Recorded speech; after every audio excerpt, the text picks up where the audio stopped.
क्या आप घर बैठे कुछ खरीदना चाहते हैं? क्या आप खोज रहे हैं विश्वसनीय ई स्टोर? तो देर किस बात की, अभी लॉग इन करें skbmarket.in। skbmarket.in देश का सबसे तेजी से बढ़ता ऑनलाइन शॉपिंग और सर्विस प्लेटफॉर्म है।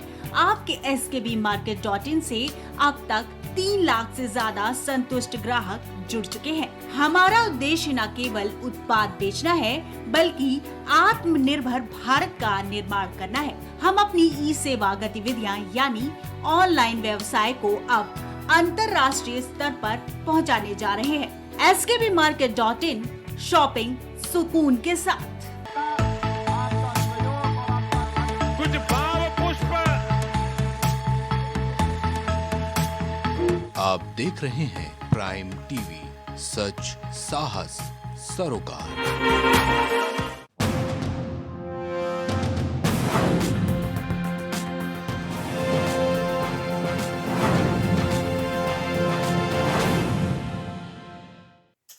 नमस्कार, आप देख रहे हैं प्राइम टीवी और मैं हूं आपके साथ नंदिनी यादव। वक्त हो गया है बिहार की खबरों का रुख कर लेते हैं खबर की ओर। बक्सर में केंद्रीय मंत्री अश्विनी कुमार चौबे ने चंद्रयान 3 के सफल लैंडिंग पर प्रधानमंत्री नरेंद्र मोदी और वैज्ञानिकों को बधाई दी। उन्होंने कहा कि अब चंदा मामा घर के हो गए हैं।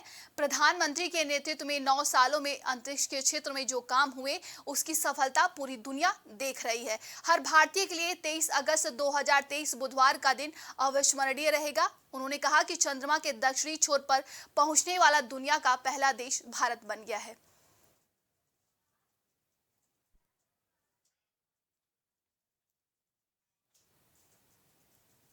पूरे देश में चंद्रयान 3 की सफलता को लेकर जहां एक और हर्ष का माहौल है, वहीं मुजफ्फरपुर के बाबा गरीबनाथ मंदिर में महंत वैद्यनाथ पाठक और अभिषेक पाठक के साथ लोगों ने पूजा अर्चना किया और भोलेनाथ से चंद्रयान 3 के सफल लैंडिंग की कामना भी की। इस दौरान भगवान के सामने सर झुकाए हर कोई अपने देश के नाम इतिहास के पन्नों में दर्ज कराने के लिए प्रार्थना कर रहा था। वहीं चंद्रयान 3 को सफलता हाथ लगे, इसको लेकर पूरे देश के कोने कोने में लोग पूजा अर्चना भी कर रहे थे, जिसके बाद आखिरकार भारत ने सफलता हासिल कर ली।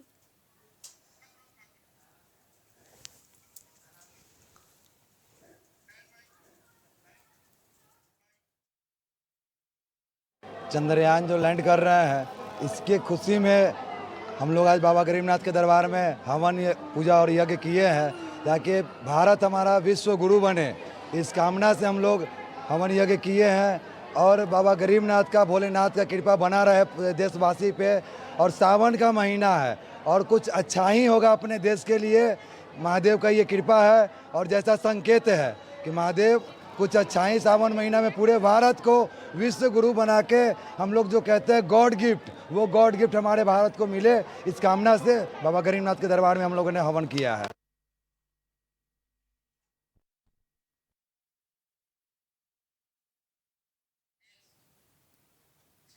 रोहतास में कार्यक्रम में शिरकत करने पहुंचे पूर्व केंद्रीय मंत्री उपेंद्र कुशवाहा ने बढ़ते अपराध को लेकर राजपथ पर निशाना साधा है। बता दें कि राजद पर उन्होंने निशाना साधा है। उपेंद्र कुशवाहा ने राजद पर निशाना साधते हुए कहा कि अभी बिहार में अपराध चरम पर है। बिहार में 2005 में स्थिति पहले से बनी हुई है। जब भी बिहार में राजा टी सत्ता में रहती है, अपराधियों का मनोबल 7वें आसमान पर पहुंच जाता है, क्योंकि उन्हें विश्वास रहता है कि अपराध करने के बाद पकड़े जाने पर पुलिस के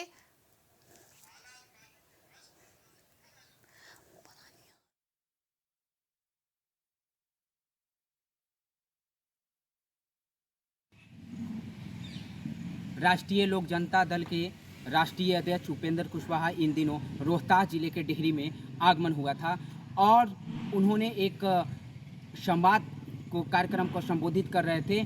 सीधा संवाद उपेंद्र के साथ उन्होंने एक बैनर का नारा दिया था और इसी दौरान जब बिहार में लगातार क्राइम बढ़ रहे हैं, हत्याएं हो रही हैं, उन पे सवाल किया गया तो सीधे शब्दों में उपेंद्र कुशवाहा ने कहा कि ये पार्टी जो सरकार है, वो सरकार जो है कि हत्या करने वाले की ही पार्टी है और लोगों को पता है, हत्या करने वाले को लोगों को पता है कि हम अगर हत्या करते हैं तो पुलिस हमें संरक्षण देगी, कुछ नहीं कर सकता है। इन सब बातों को उन्होंने कहा और कहा कि आप 2005 वाली जो है कि राज आ गई है। आप देख सकते हैं कि 2005 में जिस तरह का क्राइम जो स्तर बढ़ा था और क्राइम का जो देखते होंगे कि हत्याएं, मर्डर, लूट, इन सब में वो जो है कि रूप में 2005 के रूप में आ गया है। और ऐसा जो है कि उन्होंने कहा। कैमरामैन अमरेश के साथ मंजीत सिंह, प्राइम टीवी रोहतास। इसरो के वैज्ञानिक की कड़ी मेहनत के बाद भारत चंद्रमा पर तिरंगा लहराने में कामयाब हो गया। सहरसा जिला के निवासी ललन कुमार झा के बेटे आयुष झा चंद्रयान 3 के मिशन से जुड़े वैज्ञानिक टीमों का हिस्सा रहे। आयुष अंतरिक्ष अनुप्रयोग केंद्र अहमदाबाद और बेंगलुरु केंद्र में सिस्टम डिजाइन और पेलोड डेवलपमेंट वैज्ञानिक है। आयुष के पिता ललन कुमार झा प्राइमरी स्कूल में शिक्षक थे। आयुष के पिता ललन कुमार झा ने कहा कि आयुष पढ़ने में बचपन से ही तेज था। उसको IIT में भी हुआ था, लेकिन वो कहा जो कि नहीं हम और पढ़ेंगे। वो दोनों भाई अपना स्तर से मेहनत करता था। अब बड़ा बेटा जो है वही उसको गाइड करता है। वो सॉफ्टवेयर इंजीनियर है, अभिषेक, इसका नाम है आयुष। मतलब बहुत खुशी है परिवार के लोगों में, बहुत खुशी है। और उसके बाद ये कम्पीट किया, डायरेक्ट किया। मैंने 170 सीट था ऑल इंडिया में, 50% रिजर्व था, 50% जनरल था। उसमें ही कम्पीट किया वो पूरे ऑल इंडिया से। उसको डायरेक्ट आ गया ये से, जो इसरो से जो आपका सिलेक्शन हो गया, आपको पढ़ना है, 4 साल का ट्रेनिंग करना है। तो वो जाकर के तिरुवनंतपुरम केरला में जाकर के वहाँ 4 साल का कोर्स किया। मुजफ्फरपुर के राजद कार्यालय में अल्पसंख्यक प्रकोष्ठ के जिलाध्यक्ष मोहम्मद सज्जाद की अध्यक्षता में एक बैठक की गई, जिसमें प्रकोष्ठ के सभी प्रखंड अध्यक्ष शामिल हुए। दरअसल बताया गया कि प्रदेश अध्यक्ष अनवर साहब का आगमन हो रहा है। राजद जिला अध्यक्ष रमेश गुप्ता ने बताया कि बैठक में सभी प्रखंड के अध्यक्ष मौजूद रहे। जिलाध्यक्ष मोहम्मद सज्जाद जी की अध्यक्षता में आज राजद कार्यालय में बैठक हुई है। आगामी 27 तारीख को अक़लियत प्रकोष्ठ के प्रदेश के अध्यक्ष पूर्व विधायक अनवर साहब आएंगे और उस बैठक को कैसे सफल बनाया जाए उसी की तैयारी के लिए आज ये बैठक रखी गई है। और इस बैठक में अक़लियत प्रकोष्ठ के 16 प्रखंड के अध्यक्ष कमोबेश और जिला कमेटी के लोग यहाँ उपस्थित हुए हैं। और आज की इस बैठक से हमको ऐसा लगता है कि 27 तारीख की इनकी अच्छी तैयारी होगी और अच्छी भागीदारी होगी जिला में, और इनकी बैठक सफल होगी। सहरसा में सभी सफल अभ्यर्थियों की नियुक्ति करने की मांग को लेकर स्टेडियम के सामने एक दिवसीय धरना प्रदर्शन का आयोजन किया गया। होमगार्ड के सफल अभ्यर्थी निर्मल कुमार और रूबी देवी ने बताया कि शारीरिक परीक्षा में हम लोग सफल घोषित हो गए हैं। चयन समिति की ओर से करीब 300 अभ्यर्थी का ही चयन किया गया है, जिस वजह से हम लोगों ने भूख हड़ताल भी किया। भूख हड़ताल को अनुमंडल पदाधिकारी के आश्वासन पर खत्म किया गया था, लेकिन 9 महीने बीत जाने के बावजूद अब तक हम लोगों की बहाली नहीं किया गया है। और धरना प्रदर्शन करते हुए पदाधिकारियों को ज्ञापन भी सौंपा। सर हम लोग का मामला है 9/2/2011 में हम लोग आवेदन किए थे, होमगार्ड का आवेदन किए थे हुजूर, और वह बहाली 2022 में लिया गया।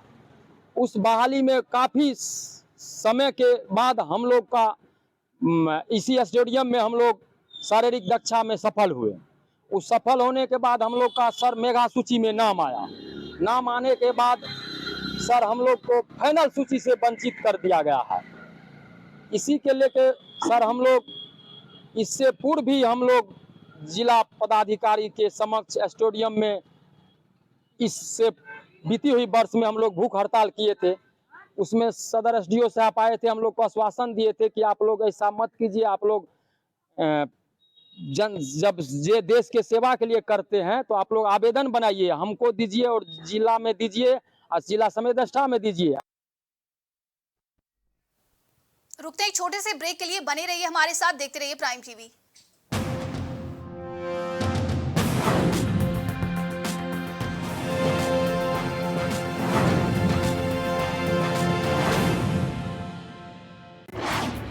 क्या आप घर बैठे कुछ खरीदना चाहते हैं? क्या आप खोज रहे हैं विश्वसनीय स्टोर? तो देर किस बात की, अभी लॉग इन करें skbmarket.in। skbmarket.in देश का सबसे तेजी से बढ़ता ऑनलाइन शॉपिंग और सर्विस प्लेटफॉर्म है। आपके skbmarket.in से अब तक 3 लाख से ज्यादा संतुष्ट ग्राहक जुड़ चुके हैं। हमारा उद्देश्य न केवल उत्पाद बेचना है बल्कि आत्मनिर्भर भारत का निर्माण करना है। हम अपनी ई सेवा गतिविधियां यानी ऑनलाइन व्यवसाय को अब अंतर्राष्ट्रीय स्तर पर पहुंचाने जा रहे हैं। skbmarket.in शॉपिंग सुकून के साथ।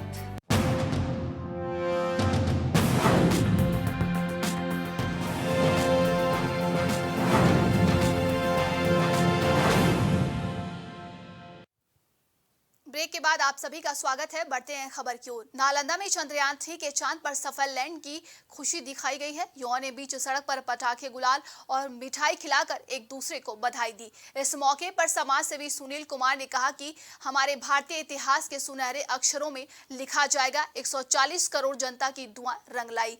14 जुलाई 2023 को सतीश धवन श्रीहरिकोटा से चंद्रयान 3 का सफल परीक्षण किया गया था। आखिरकार चंद्रयान 3 का सफल लैंड चंद्रमा पर हो गया। अब तक केवल 3 देश अमेरिका, रूस और चीन चंद्रमा पर सफलपूर्वक सॉफ्ट लैंडिंग कर पाए हैं। लेकिन चंद्रयान 3 मिशन का उद्देश्य अंतर्ग्रही मिशनों के लिए नई प्रौद्योगिकियों का विकास करना है।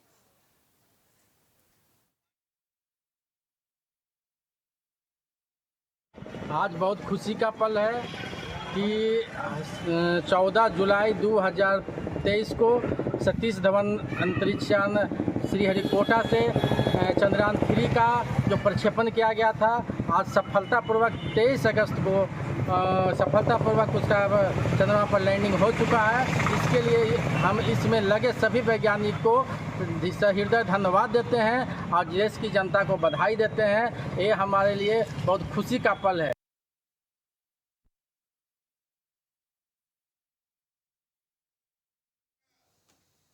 बेतिया में इंसान वेलफेयर फाउंडेशन ने अपना 5वां स्थापना दिवस मनाया। वैसे तो इंसान वेलफेयर फाउंडेशन का काम 2017 से ही शुरू हो गया था, लेकिन 1 साल बाद फाउंडेशन का संगठन हुआ। तब से फाउंडेशन कई क्षेत्रों में काम करता आ रहा है। 5 साल पूरे होने पर फाउंडेशन ने अपना 5वां स्थापना दिवस मनाया, जिसमें फाउंडेशन के general secretary Mohammad Abul lace ने 5 साल के अंदर हुए काम का रिपोर्ट पेश किया। कार्यक्रम की अध्यक्षता डॉक्टर शोएब अफजल ने की।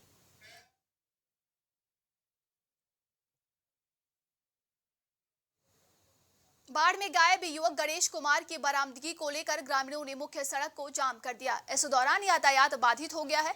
वहीं ग्रामीण पुलिस की लापरवाही को लेकर नारेबाजी कर रहे हैं। जानकारी के अनुसार गणेश गंगा घाट के किनारे गया था।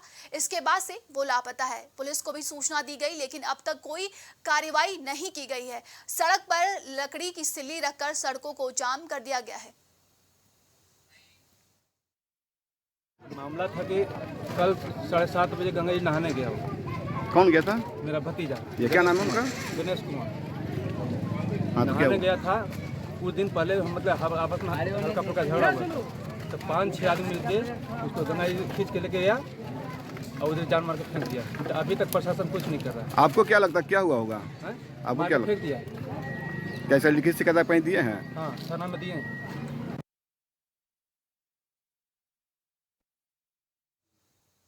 सुपौल में युवा कांग्रेस के उपाध्यक्ष लक्ष्मण कुमार की अध्यक्षता में केंद्र सरकार के रेल विभाग की ओर से सुपौल जिले के साथ सौतेला व्यवहार हुआ, जिसके खिलाफ 5 सूत्री मांगों को लेकर 1 दिवसीय विरोध प्रदर्शन किया गया। रेल अधीक्षक महोदय के माध्यम से मंडल रेल प्रबंधक के नाम 5 सूत्री मांगों का ज्ञापन समर्पित किया गया।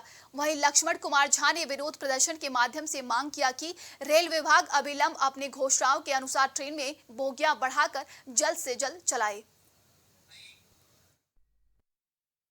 आज हम गढ़वरवाड़ी रेलवे स्टेशन के प्रांगण में 5 सूत्री मांगों को लेकर ये केंद्र सरकार की रेल विभाग के द्वारा जो है दोहरी नीति के खिलाफ ये जो बार बार कोसी वासियों के साथ, खासकर सुपौल वासियों के साथ जो छल कर रही है, उसी के खिलाफ 5 सूत्री मांगों को लेकर आज हम विरोध प्रदर्शन कर रहे हैं। और एक ज्ञापन श्रीमान रेल अधीक्षक महोदय के माध्यम से हम रेल मंत्री महोदय को, प्रबंधक महोदय को, मंडल रेल प्रबंधक महोदय को समर्पित कर रहे हैं। पहला मांग है जो राजरानी ट्रेन के लिए जो रेल विभाग पहले घोषणा की थी जो सुपौल या सरायगढ़ से चलाई जाएगी, उसमें कहा गया जो किसी कारणवश वहां से रोका गया जिस ट्रेन वहीं फुल हो जाती है, जबकि सुपौल के लोग जाते हैं तब ट्रेन फुल होती है। तो मेरा मांग है उसे 5 बोगी बढ़ा करके अविलंब सुपौल या सरायगढ़ से चलाई जाए। दूसरी मांग है एक ट्रेन सुपौल से दिल्ली के लिए दिया जाए। उसके बाद तीसरा मांग है जो सवेरे में 2 ट्रेन सुपौल और ललितगंज राघोपुर और दरभंगा तक के लिए जाती है, उसमें एक ट्रेन को सवेरे में 9 बजे सुपौल से खुलने की जाए। सुपौल में उर्मिला देवी ने अपने पति के इलाज करवाने के लिए अपनी ही निजी जमीन की बिक्री की, जिसके इलाज में काफी कर्ज हो गया और दोनों बेटों में से कोई भी पैसे देने को तैयार नहीं था, जबकि बड़ा बेटा मां के साथ बराबर मारपीट करते रहता था। जमीन को उनके ही छोटे बेटे ने खरीद लिया, फिर उनके बड़े बेटे ने आपत्ति दर्ज कराई। वहीं अंचलाधिकारी ने जांच करने के बाद कार्रवाई करने के लिए सूचना भेज दी तो सीओ ने क्रेता और विक्रेता को धमकी दी। साथ ही जमीन क्रेता ने बड़े पदाधिकारी से मांग किया है कि मामले के निष्पक्ष जांच हो और ऐसे पदाधिकारियों पर कार्रवाई हो। जमीन के मामला था। मैं जमीन में मेरा पति बहुत बीमार था और 2 बेटा है, दोनों बेटा में से कोई काम नहीं है, कोई नहीं खर्चा देता है, कोई नहीं देखता है। इसलिए हम अपना ज़मीन बेचने के लिए चाहे तो हम अपना बेच के तभी ना इलाज करेंगे हम, इसलिए हम ज़मीन बेच दी हमने। मुझे साफ शब्दों में बोला गया कि आप जाइए डीसीआर के पास, हम कुछ नहीं करेंगे। तो हमने पूछा कि मैम आप ये जो टाइटल मुझ पे लगाए हैं, ये टाइटल का प्रावधान होता है कि 50 से जमीन रजिस्ट्री से पहले टाइटल लगता है और टाइटल जिस डेट में आपने रिजेक्ट किया है उसी डेट में 10 मिनट पहले टाइटल लगा था और वो टाइटल लेकर आप मेरे भाई से मिल के पैसे लेके और आपने इस जमीन को रिजेक्ट किया है। फिर आश्वासन क्या आपको मिला अंचल अधिकारी की तरफ से? अंचल अधिकारी ने मुझे धमकी देने लगा उसके बाद कि अगर ऐसे आगे बढ़ोगे तो तुमको जेल भेज देंगे, तुम्हें और तुम्हारे पिताजी को, दोनों को। सुपौल में एक अज्ञात शख्स का शव कार में लावारिस अवस्था में मिला है। शव मिलने की सूचना पर अचानक से लोगों की भीड़ जुट गई, जिसके बाद ग्रामीणों ने पुलिस को सूचना दी। वहीं पुलिस मामले की तहकीकात में जुटी है। अब तक अज्ञात व्यक्ति की पहचान नहीं हो सकी। दरअसल ये कार सड़क किनारे धान के खेत में पलटी हुई थी। पुलिस बल की ओर से शव को गाड़ी को बाहर निकाला गया। पुलिस ने शव को कब्जे में लेकर पोस्टमार्टम के लिए भेज दिया है। पश्चिम है और वार्ड नंबर 9 पड़ता है, उसी में ये घटना हुई है सड़क के किनारे। कितने बजे की घटना है? ये तो नहीं बता सकते हैं कितने बजे हुआ है। रात में जो है सो घटना हुए हैं लगभग 4-5 बजे। लोग जा करके आया पर पैखाना करने के लिए, तब देखा। अच्छा, ये करियो और जमुआ टोल का ये बाद है। यहाँ पर ये कार पलटा हुआ था, उसमें एक लाश था और पुलिस आई, उसे सदर अस्पताल भेजा, गाड़ी को यहाँ लदवाए हैं। बाकी जांच चल रहा है आखिर वो लड़का कहाँ का था, किस वजह से हत्या हुई या क्यों हत्या हुई, किस प्रकार से हत्या हुई, या बाहर कहीं मार दिया और यहाँ पे करियो को बदनाम करने या इस स्थल को बदनाम करने के लिए पलटा दिया। जो भी हो, मैं पुलिस कप्तान सुपौल से आग्रह करूँगा कि बेहतर जाँच हो और जो भी इसमें दोषी है वो बचना नहीं चाहिए, क्योंकि इस तरह की हत्या, अब देखिए दरोगा की हत्या, पत्रकार की हत्या, यहाँ भी हत्या, ये हत्या का जो दौर चल रहा है इसे बंद होना चाहिए। माननीय मुख्यमंत्री जी, रोज आए दिन हत्या हो रही है। आज मेरे गांव में यहाँ पे हत्या हो गया, कितना दुखद बात है। इसलिए मैं जांच मांग करता हूँ कि पूरी तरह जांच हो, आखिर ये मामला कहाँ का था और किस प्रकार से इसकी हत्या हुई। मैं पुलिस कप्तान से आग्रह करता हूँ। कहना क्या है, हत्या कोई नहीं है। अगर सुनते हैं कि आजकल इससे पहले उधर भी घटना हुआ, दरोगा मारे जा रहे हैं, पत्रकार मारे जा रहे हैं। आज ये सुबह में पता चला हमको घर पर कि ऐसे ऐसे वहाँ जो टरका बांध पर एक आदमी को मार के स्कॉर्पियो को घुसका दिया है। हम अभी आए यहाँ पर तो देखे कि जेसीबी से गाड़ी निकाल रही है, प्रशासन है यहाँ। पता गाड़ी को पता चला है कि कमर्शियल नंबर है और ये कमर्शियल नंबर जिनका भी हो गाड़ी, मतलब हम वो स्कैनर था, स्कैनर को दिखाए तो रोशन कुमार नाम दिख रहा था। उसको स्कैनर को जांच किए तो पता नहीं लड़का कहाँ का है, नहीं पहचान तो नहीं हो या, क्योंकि पूरे चेहरा को हम तो देखे नहीं लाश को, लेकिन सुने की पूरा हत्या की गई है। किस तरह से हत्या की गई? हमको लगता है कि इसको बेरहम से मार दिया है, बेरहमी से, क्योंकि नीचे पता चला कि नीचे कुछ नहीं मारा है, सर के ऊपर पहचानने लायक नहीं रखा है। क्या कहा जाए, हमको लगता है कि सरकार अपना जाने से पहले बिहार के कितने लोगों का जान ले लेगा। जब से ये दारू वाला धंधा हुआ है, घटना की रफ्तार इतनी बड़ी है, दारू माफियाओं का हौसला इतना बुलंद है कि दरोगा को दरोगा नहीं समझता है, पत्रकार को पत्रकार नहीं समझता है, तो आम जन को क्या समझेगा। क्या नाम हुआ आपका? मेरा नाम रामनारायण मंडल हुआ, पूर्व सरपंच कड़ियो।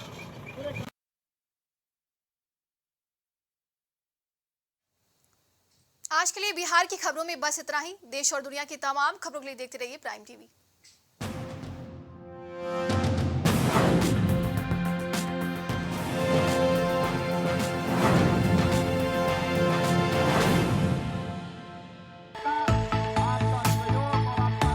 कुछ भाव पुष्प। आप देख रहे हैं प्राइम टीवी, सच साहस सरोकार। क्या आप घर बैठे कुछ खरीदना चाहते हैं? क्या आप खोज रहे हैं विश्वसनीय स्टोर? तो देर किस बात की, अभी लॉग इन करें skbmarket.in। skbmarket.in देश का सबसे तेजी से बढ़ता ऑनलाइन शॉपिंग और सर्विस प्लेटफॉर्म है। आपके skbmarket.in से अब तक 3 लाख से ज्यादा संतुष्ट ग्राहक जुड़ चुके हैं। हमारा उद्देश्य न केवल उत्पाद बेचना है, बल्कि आत्मनिर्भर भारत का निर्माण करना है। हम अपनी ई सेवा गतिविधियां यानी ऑनलाइन व्यवसाय को अब अंतर्राष्ट्रीय स्तर पर पहुंचाने जा रहे हैं। skbmarket.in शॉपिंग सुकून के साथ।